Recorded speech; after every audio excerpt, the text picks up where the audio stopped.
Si giocherà domani al Dino Liotta di Licata la partita contro la Mariglianese. L'incontro arriva dopo la sconfitta della settimana scorsa al Massimino di Catania con la capolista. Il Licata Calcio attualmente è al sesto posto con 32 punti, in testa sempre il Catania con 51, a seguire il Locri con 37, la Mezzia Terme con 36, la Città di Sant'Agata con 35 e la Vibonese con 34. L'altra squadra agrigentina che milita sempre nella Serie D Girone I, l'altra squadra agrigentina presente nel Girone D Serie I è quella del Canicattì, sita all'8° posto con 26 punti, che se la vedrà con il Real Aversa fuori casa.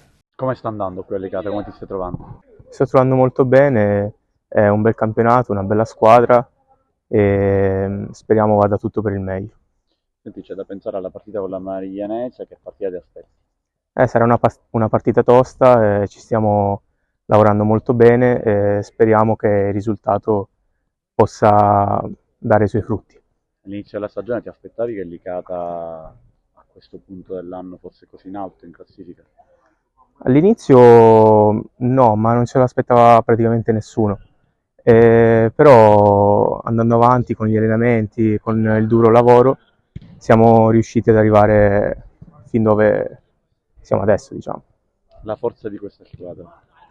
La forza è il gruppo, il lavoro, lavoriamo molto bene durante la settimana, siamo molto concentrati la domenica e proviamo a vincere tutte le partite. Facendo un passo indietro, la sconfitta di Catania era prevedibile, pronosticabile, forse passivo troppo pesante?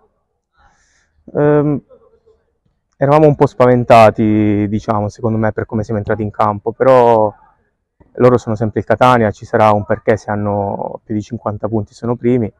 Abbiamo provato a dare tutto noi stessi, siamo usciti sconfitti, però ci rimbocchiamo le maniche e siamo pronti ad andare avanti. Quanto è importante l'apporto del pubblico qui al Dino Liotta, comunque consolidare il fortino di casa? Molto importante, i tifosi sono il 12° uomo in campo e più sono e meglio è per noi. Leonardo, hai toccato quota 6 gol in campionato, è arrivata anche la rete al Massimino, una bella soddisfazione, una bella emozione. Che cosa hai provato? Ce lo puoi descrivere? No, all'inizio quando è arrivata la palla non mi aspettavo che arrivasse a me, appena entrata è stata un'emozione, anche se perdevamo era meglio una vittoria. Sinistro sotto l'incrocio, hai pensato così? No, proprio no, pensavo di segnare anche con il destro, se dovevo segnare. No, il gol non mi aspettavo neanche che veniva a Catania, ma è stata una bellissima soddisfazione. Spero ci saranno altre occasioni pure per fare altri gol. Quindi. Senti, 6 gol non sono pochi a questo punto della stagione. Il gol fino ad ora che ti è piaciuto di più? Quello con il Castrovilla Perché? è stato al volo, neanche l'hanno ripreso, peccato, ma Hai questo sorpreso tutti. sì, è stato il gol più bello per me. Senti, archiviata la partita di Catania, ora c'è da pensare alla Mariglianese. Che partita ti aspetti?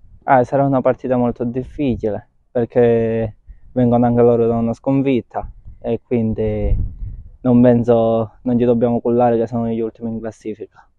Bisogna ringraziare i tifosi che fino ad ora sono stati sempre vicini alla squadra, vi hanno sostenuto incessantemente e ci sarà bisogno di loro anche domenica. Vuoi fare un appello? Beh, spero che verranno tanti tifosi che ci daranno anche la carica per cercare di vincere la partita di domenica.